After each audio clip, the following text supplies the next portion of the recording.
Now it's time for us to load enemies from a level so that we can actually create our first level.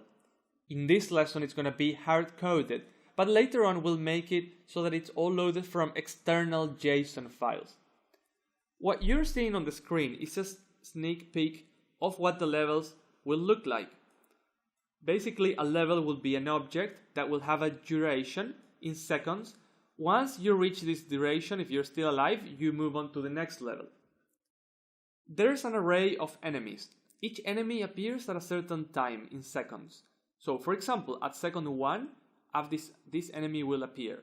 This enemy, for each enemy, we specify x as a percentage of the screen width. More than a percentage from 0 to 1. So in this case, this would be 5%. It would be somewhere around here. We give each enemy health, speeds, a key, so which color, and scale. It's going to be a small enemy or a big enemy.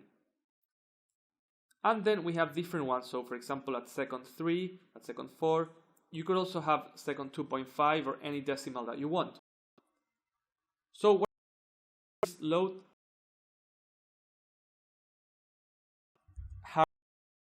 The actual code, not yet loading as an external file. At the end of my create function, I'm going to create another method called load level. That method will have the information of the level. Load level function.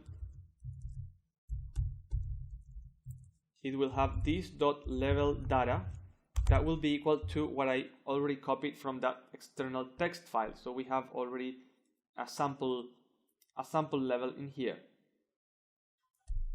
I need to close that array and close that object.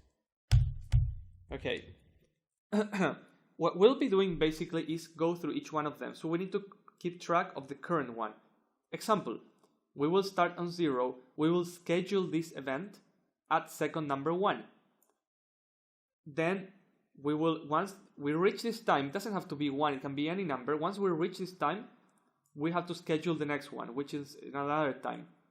The time between we start and this one is just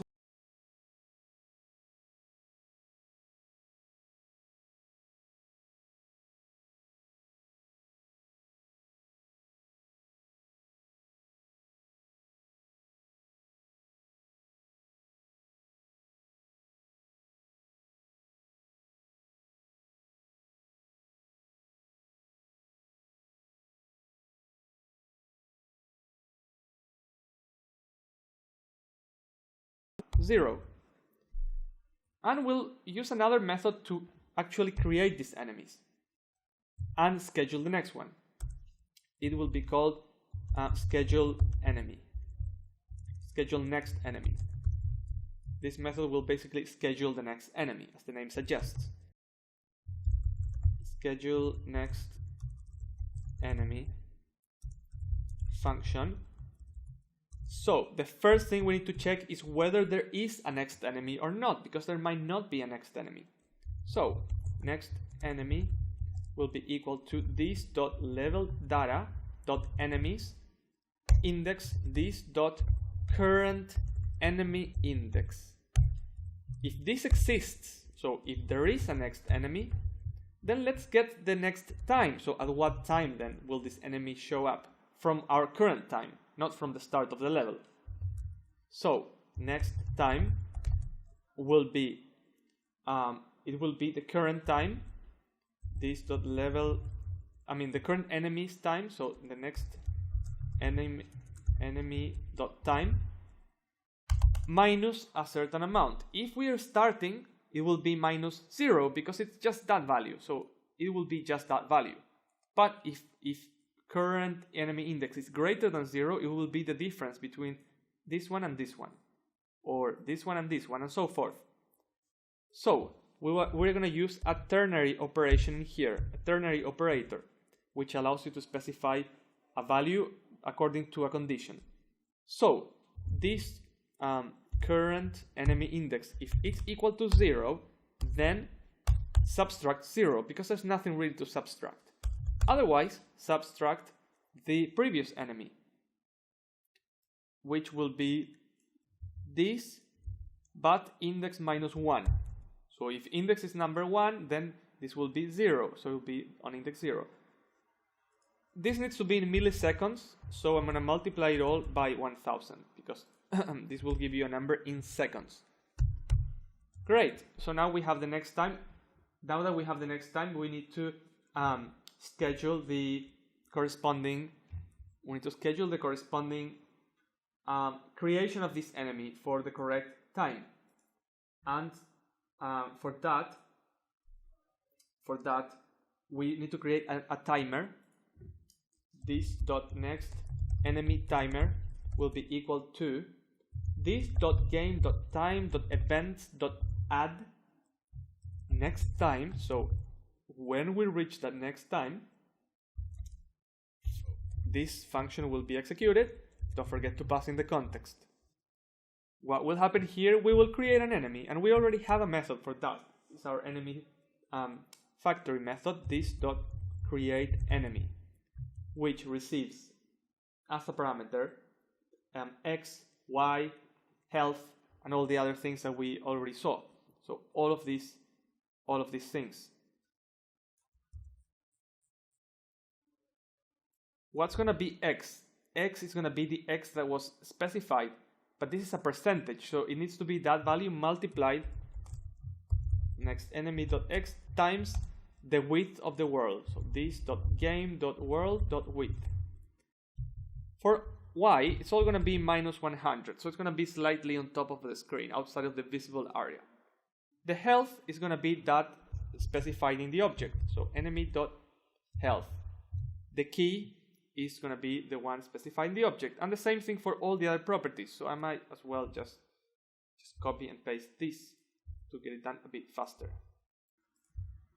So let's give this a go. Let's see if this is creating our screen, our enemies, or if we need to do something else.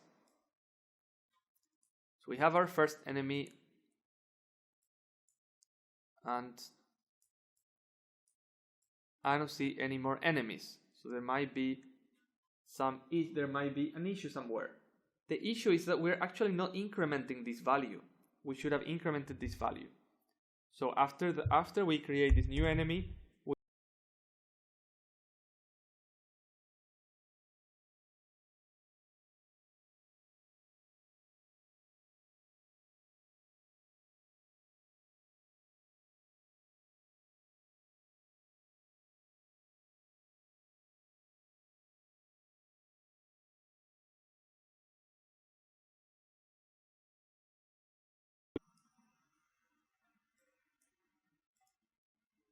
not sure if that was actually reloaded.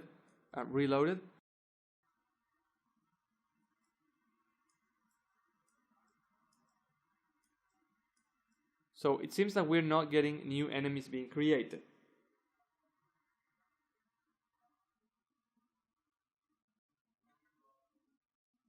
And it is because this is actually the time that we needed to obtain from that. We were not obtaining the time. We were grabbing the whole object, and now we also grab the time.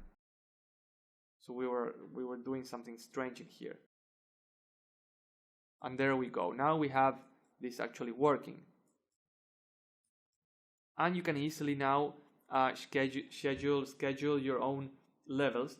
The only restriction is that these numbers need to be growing, but if you wanted things to appear at the same time, you could do something like 0.1 and then 1.1 and 1.2, so it would be so fast that it will look like it's the same, or even smaller than that. So that would work just as well. So to summarize, our levels are represented by a certain data structure, which is completely arbitrary. That's just how I chose to represent these levels. We'll still have to implement the duration, but we have the enemies. And it's pretty much like a music, like if you play like an orchestra, they'll have different notes. So we'll have different enemies at different times, and those enemies will have different characteristics. We keep track of the current enemy, and we schedule them according to their times. And since these times are from the start, not relative between each other, we have to subtract them so that we get the difference, which is how we set our timer to go off. And once the timer goes off, then we move on this index and we schedule the next one. Obviously, at one point there will be no more enemies and this will be false and it won't be executed anymore.